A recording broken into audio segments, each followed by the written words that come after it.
What's going on, YouTube?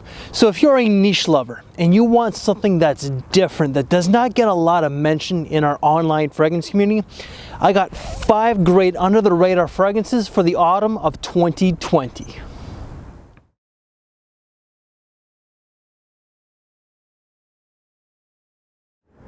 A little disclaimer before we get started.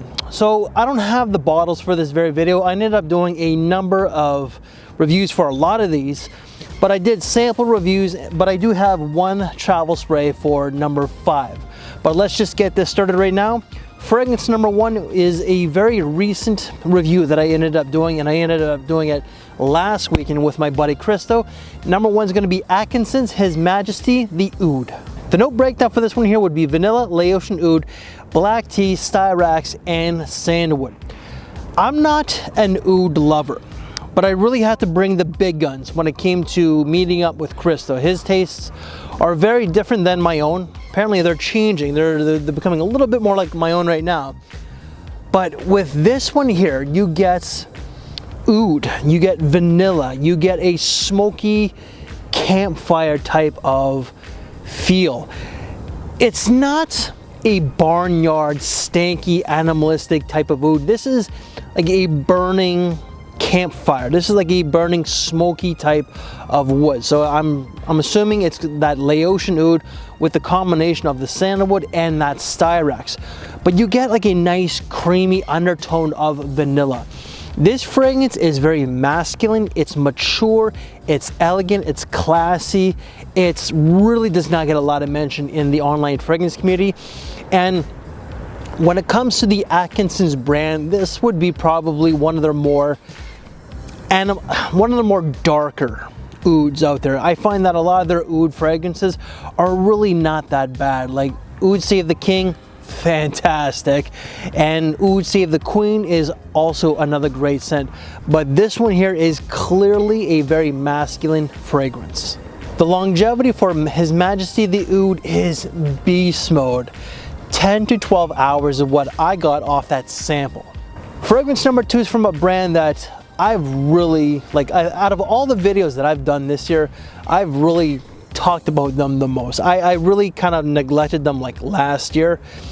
And it's from a brand that really just does not get a lot of love anymore. There are some very hardcore lovers of it. I love the brand itself, but the price tags are a little outrageous, and I will admit that. But number 2 is going to be Bond number 9, B9.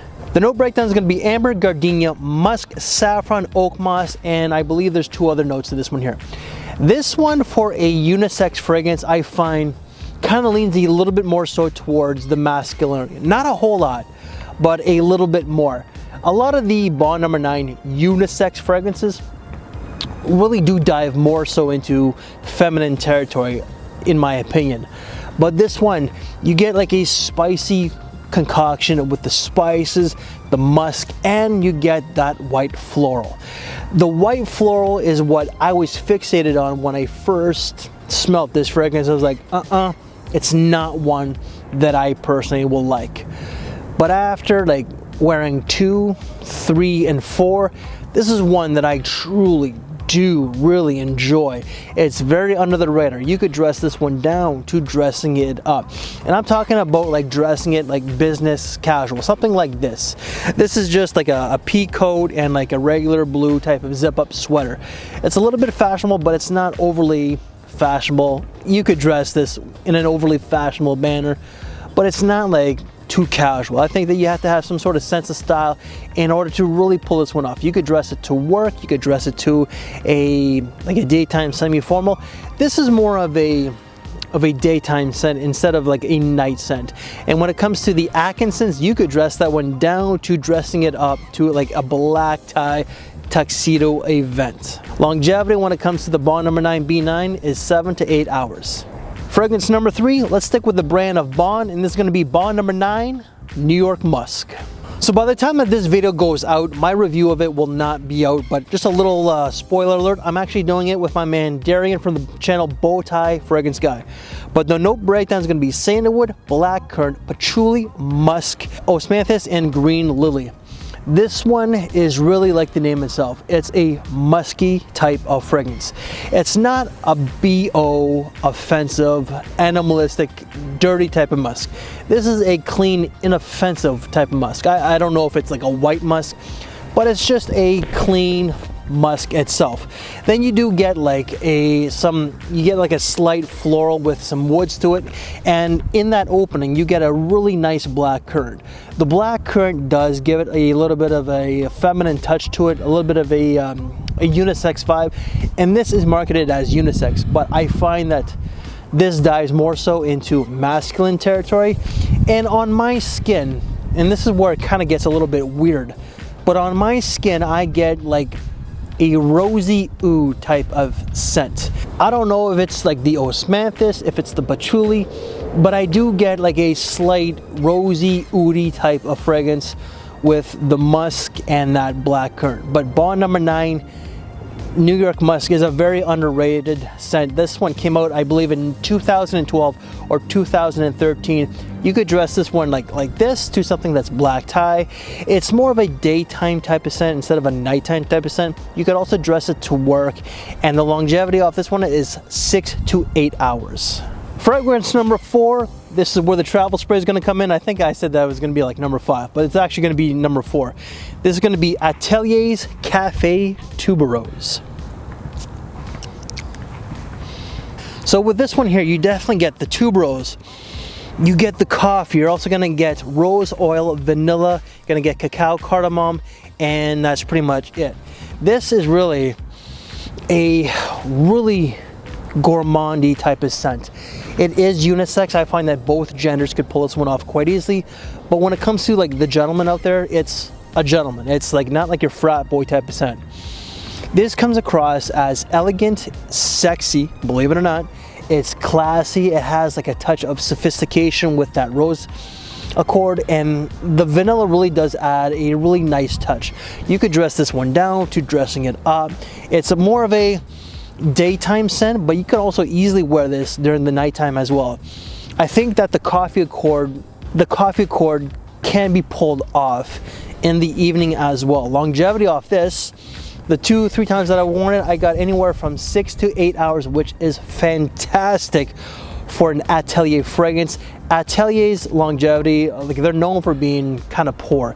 They do some amazing citrus fragrance out there, and generally those last anywhere from 3 to 5 hours max. But this one here is 6 to 8 hours, and it's definitely a very underrated scent, especially for Atelier.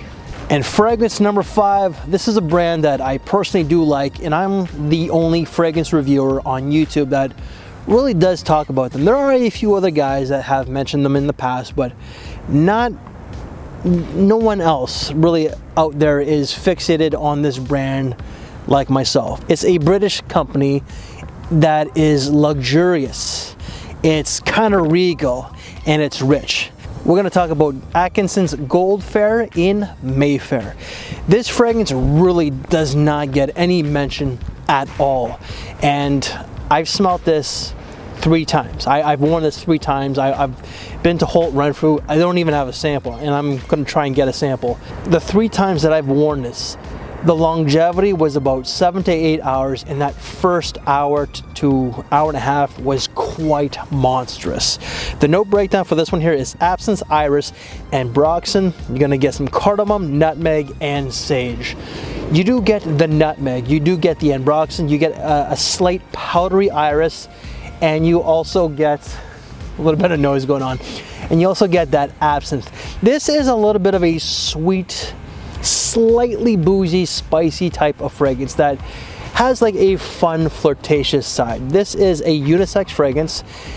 I think that the ladies can pull this one off quite easily, and it kind of like somewhat goes into feminine territory a little bit more. Like, I'm talking like maybe 55%, 60% max. This is really not so, this is not a serious scent. This is more of a fun night out scent where you have to dress up, but it's not like an overly classy or formal type of scent. Longevity, from what I remembered, was 7 to 8 hours. So guys, I just gave you 5 great under the radar niche fragrances for the autumn and fall of 2020. As usual, any reviews that I've done, they will be down in the description below. I'm actually working on my Bond number 9 New York Musk, so stay tuned for that one here. So if you are into other niche fragrances, please check out this side here. And if you want to check out some previous top 10 niche videos, then check out this side here.